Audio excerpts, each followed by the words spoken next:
Warning, if you have not watched Transformers Rise of the Beasts, then I suggest watching the movie before watching this review because there are spoilers. Okay, glad we got out of that out of the way. Um, so let's talk some spoilers, shall we? Okay, how awesome was that opening scene with Unicron and Scourge invading the home planet of the Maximals? And how cool was it to see Ape Link? Was Ape Link a character from Beast Wars or Beast Machines? Because I don't remember seeing Ape Link in Beast Wars, so it must be Beast Machines then. Anyways, that fight scene was awesome, even though it felt like we all knew that Ape Link wasn't gonna last much longer. And then Scourge and his fellow Terracons were awesome. Nightbird was my favorite. Nightbird was awesome. She was awesome. Her character was awesome. Um, but so is Scourge. Scourge, who works for Unicron, is awesome. And in the very beginning of the movie, you hear a lot of the 1986 Unicron medley tones to it. So that was pretty cool. And yeah, that was the introduction to the Maximals. And then I thought it was great the amount of time they introduced Anthony Ramos's character, Noah Diaz. I thought Noah was a good supporting character because the main characters are the Autobots and the Terracons. So, as well as the Maximals. So I liked that the humans had little screen time, but it was enough screen time for the movie. I thought it was great.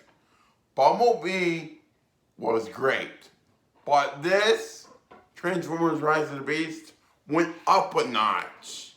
And I'm so glad they did. And they used a lot of the 86 movie elements to it too. Like throughout the movie, you hear the Maximals saying, no matter the cost, which is the line that Optimus Prime uses back in the 86 animated movie when he says, Megatron must be stopped, no matter the cost. So I thought it was pretty cool they used that line. And then, of course, till all are one. They use that a lot. And then, man, how awesome was Mirage? Am I right? Mirage was awesome, cool, and hilarious. I thought it was funny when Noah was trying to hack into the car, and then Mirage is messing with him by locking the door, and then Noah's unlocking it. Mirage is like, nope, lock. And they keep repeating that until Mirage says, all right, I'll stop messing with the human. And then there's this cool car chase, and Mirage does his thing where he multiplies himself to confuse the cops. And yeah, of course, he's doing this because he heard Optimus Prime saying, calling all Autobots. Or at least the one he could contact on Earth. I'm assuming there's more Autobots on Earth due to what we saw at the end of Bumblebee. So, there's that. So, yeah, it was awesome to see the Vector Sigma key. Was that what it was? I'm pretty sure that's what it was. I'm not quite sure. But when it went up in the sky and Optimus knew something, which is why he contacted them. And then it was just awesome. The way they reintroduced Bumblebee, that was awesome. So Bumblebee's adjusted to Earth for the past 7 years since Bumblebee came out. Yeah. And RC did her camouflage look, where she has a little human projection to make it look like she's a normal motorcycle riding by a human and stuff. You know what I mean? Like a human projection to make it look like a human was riding a motorcycle. That way people wouldn't get too suspicious. And then, Mirage takes Noah back to the little Autobot hideout, and it's an abandoned garage, and Noah doesn't know what's going on, and Mirage starts to be all buddy-buddy with Noah. Noah is still scared, and then Mirage starts being funny because Noah is asking him if he's an alien, and he says, "You mean like that weird alien in the basket from E.T.? I don't think so." He said something like that. And then he starts complaining how Optimus Prime is telling him, "Big was just a movie. You're not a real boy." So obviously, Pete Davidson improvised on his lines because there was a lot of great humor. Yeah, so there was that. And then Optimus Prime, he's still getting adjusted to Earth because he's only been there for 7 years, since '87. And he is feeling guilty for leading them to Earth because he feels like it was a waste of time because he wasn't expecting to be stuck on Earth for 7 years. He thought it was just going to be on one quick little trip, regroup, and then reclaim Cybertron. But that didn't happen. They're stuck on Earth. Just like the G1 cartoon in the first season, where they're stuck on Earth and they have no way to return home. Clever, Stephen Cable Jr. Clever.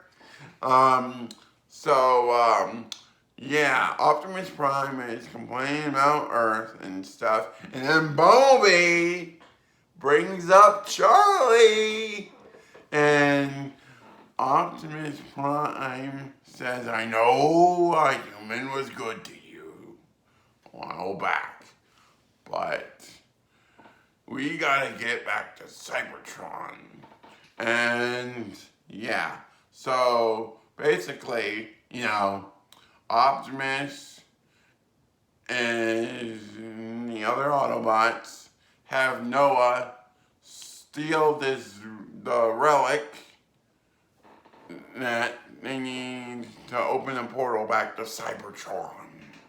And, well,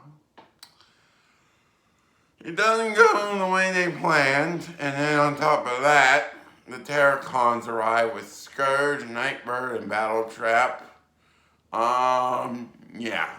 So, a lot of awesome robot fights. And then, yeah. The Terracons capture Elena's character and they take part of the artifact because Optimus Primal broke it in two in the other pieces in Machu Picchu, which is where Primal is.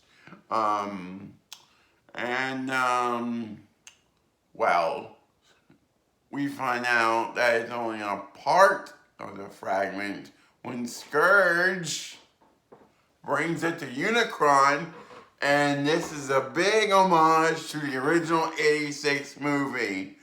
Of course, in the 86 movie, it was Galvatron, which was a reincarnated version of Megatron. That was that had just killed Ultra Magnus, assuming that the Matrix is dead, and Unicron tells Megatron or Galvatron that he's a fool and that the Matrix is still out there, and then says, "You belong to me." And when a similar thing happens to Scourge, because Scourge brings his master a part of the fragment, and Unicron says, "You fool, this is only part of it." And then he does the same thing to torture Scourge that he did in the original 86 animated movie to torture Galvatron. So I thought that was cool. And then,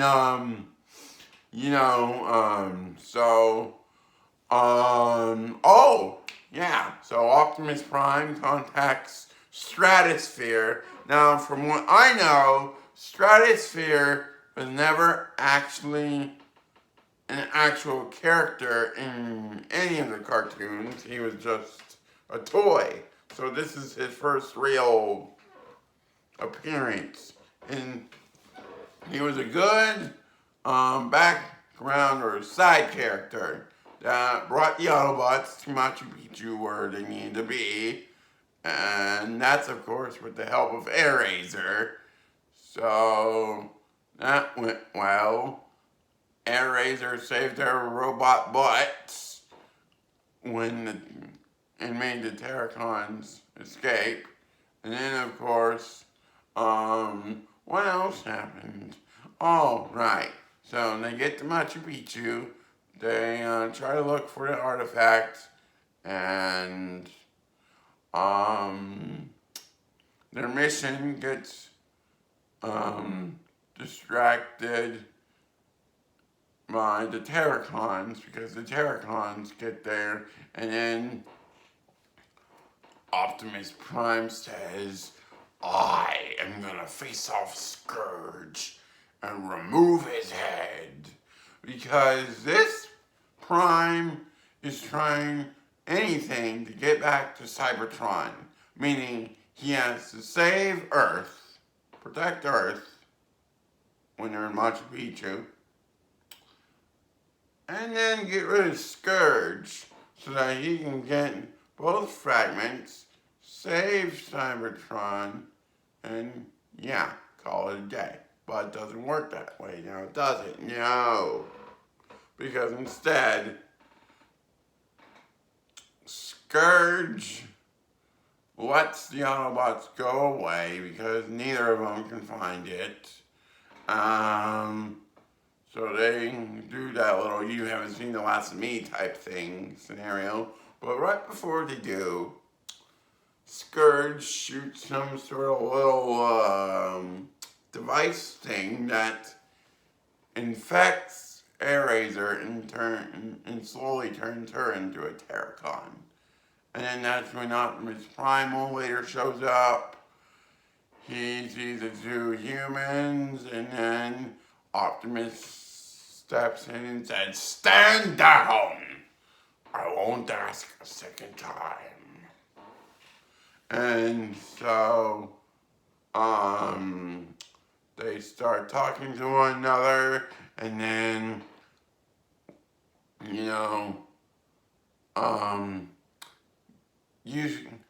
you start to immediately feel more bad for Optimus when Noah says, "Hey, I'm gonna destroy that little crystal artifact. That way Unicron doesn't come here." And then Elena says, but then the Autobots won't have a way to get back home, or more importantly, you might destroy Cybertron. And no one was being very selfish at that point. And so when he gets that other artifact, he's getting ready to smash it, right? And Optimus Prime steps in and convinces him, don't be selfish. And Optimus realizes that both him and Noah are more alike than they thought, how selfish they were being. So Optimus Prime decides that he's gonna save Earth and also save Cybertron. So, they go after the Terracons and then make a plan together. Optimus Prime is awesome, leading the attack on the Terracons. And Scourge is summoning Unicron because I forgot to mention, so Scourge takes the other piece because of Airazor and something like that. So Scourge takes both pieces and combines them together, and he's about to summon Unicron. So it opens up the portal and it summons this cool I'm guessing what happens is all this rock, all the material, some of the materials from Earth form into this cool fortress looking thing. Like this bridge and stuff. And he puts the little device onto the thing to summon Unicron. So the portal opens, Unicron's about to come through, and then the Autobots come and as well as the Maximals, and they team up and they stop Scourge and the Terracons. By the way, how awesome was it to see a bunch of Scorponok? Am I right? Okay, yeah. So that was a lot of great battle sequences. Oh, Cheetor was cool. I liked how it focused more on the Autobots and less on the Maximals, but still gave them some screen time too. But yeah, Cheetor was cool. I thought all the transformations were cool. And then, what else? Oh, so, I thought it was cool when Optimus Primal, and Optimus Prime both say, to transform and roll out and stuff like that into all one stuff. And then we get to see everyone transform. Oh! And the best line, one of the best lines was, Maximals, maximize! We got to hear Primal say that line. How awesome was that? Okay, so also another little reference to 1986 animated movie, The Exosuit. The Exosuit was awesome. And yeah, because what happens is Prime is about to be killed off by Scourge. Oh, and yeah, even though the trailers kind of spoiled that bit for Bumblebee, where Scourge kills Bumblebee and then Bumblebee comes back, well, they did a clever way to do that. So the way they brought him back was basically something happened, and then that somehow triggered the Energon readings from Earth in Machu Picchu, because there was a lot of Energon in Machu Picchu, apparently. So apparently that Energon reawakened Bumblebee, and that part, the way they did it was awesome. my crowd that was in the theater went nuts when that happened. Yeah. And then, so that happened, and then, yeah. So, Mirage sacrifices himself to save his leader, Optimus, and then he's not necessarily dead, but he tells Noah, take the wheel. So Mirage transforms into this exosuit to help Noah. So Noah and Prime team up.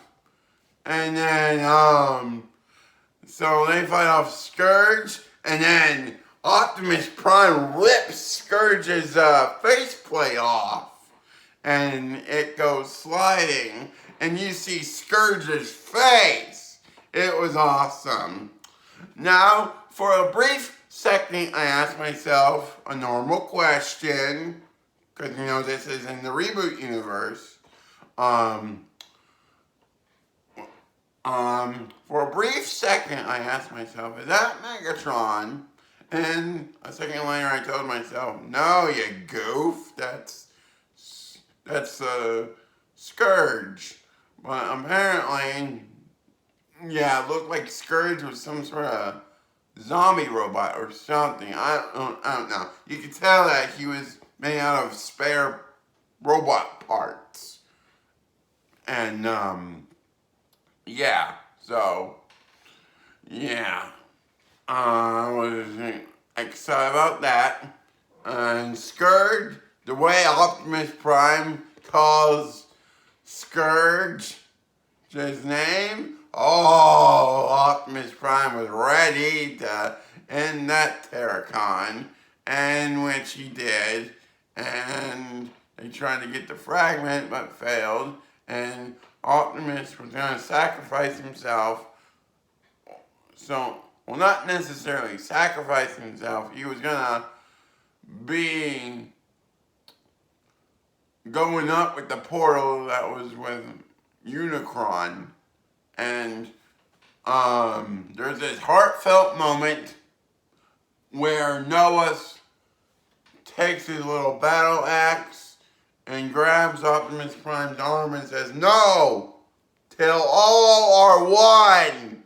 And then he tries to pull Optimus Prime back to Earth's gravity on the platform they're on. And then, just when Noah's about to slip, when Optimus Prime is about to slip out of Noah's hand, Primal comes in and says the same thing, till all are one. And they sort of pull Optimus back to the ground, and the fragment is now destroyed, meaning they have no way home for now. But they saved the day today, and then you hear this great Optimus Prime monologue. And then you hear Noah's monologue, and clever way they ended it, where they're like, okay, so one of the supporting human characters is now this famous person, and she's gonna do her thing now by being on 60 Minutes and yada yada yada. So, and her character journey's arc. So, Noah, gets contacted for a job interview. Well, apparently, in 94, apparently he gets offered to be a Joe for G.I. Joe. So, not only in this reboot G1 universe, we are also getting an already established G.I. Joe team in 94, which means that 2021 movie doesn't exist in this universe. all I'm gonna say. But yeah, I'm excited for part 2. I can't want. I'm hoping we get to see Unicron go after Megatron and the Decepticons and say, "Hey, yeah, I know we are Autobot friends are. How would you like to know they're on a planet called Earth?" Megatron would go, "Tell me more." And then Unicron does his little bargaining thing. And then maybe Unicron will